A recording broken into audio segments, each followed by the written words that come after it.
La conclusion de la réunion États-Unis-Russie à Riyad a renforcé la conviction du président américain Donald Trump d'atteindre un accord pour mettre fin à la guerre en Ukraine.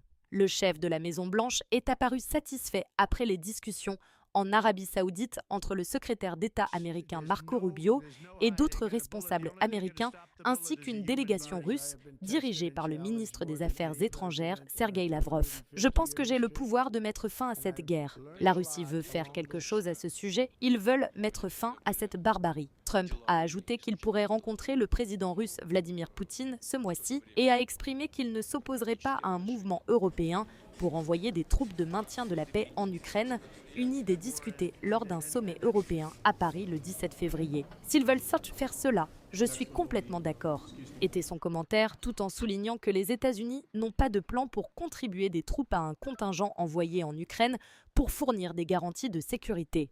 Pendant ce temps, il a également tourné son attention vers Volodymyr Zelensky, qui s'est plaint que son pays n'avait pas été invité au pourparlers de Riyad. Exprimant sa déception face à la position de l'Ukraine, Trump l'a blâmé pour le début de la guerre et le fait qu'elle n'avait pas contourné le conflit sanglant avec la conclusion précoce d'un accord. J'ai entendu qu'ils sont contrariés de ne pas avoir été invités à la réunion. Eh bien, vous y êtes depuis 3 ans. Vous n'auriez jamais dû commencer cette guerre.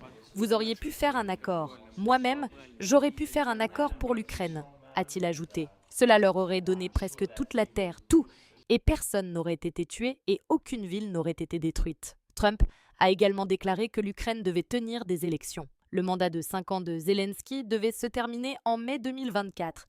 Et Poutine a déclaré qu'il ne négocierait pas avec lui parce qu'il n'aurait pas l'autorité pour signer un accord de paix. Zelensky a refusé les élections au motif que la constitution de l'Ukraine interdit de les tenir en période de guerre, qui a été déclarée lorsque la Russie a lancé son invasion à grande échelle en février 2022.